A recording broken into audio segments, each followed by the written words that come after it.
Traċedja f'San Pawl il-Baħar kif mara ta' 70 sena minn Birkirkara tilfet ħajjita wara li sabet ruħha f'diffikultà waqt li kienet qiegħda. Il-każ seħħ l-ħabta tal-10 ta' tnejn filgħodu fl-inħawi tat-Torri ta' Winjacurt fejn kelliema l-pulizija spjegaw li l-mara spiċċat f'diffikultà waqt li kienet qiegħda.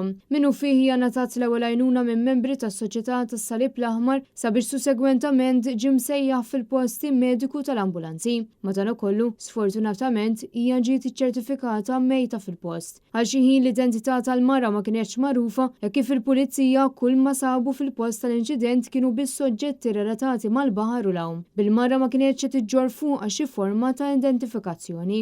Il-mara kienet weħeda meta seħħ l-inċident u bekk l-identifikazzjoni tagħha kienet iktar diffiċli. Fil-waqt li l-pulizija għaddejja bl-investigazzjonijiet meħtieġa bil-każ ġiet infurmata l-Maġistrat tal-Għażla Rachel Montebello li ħatret inkjesta.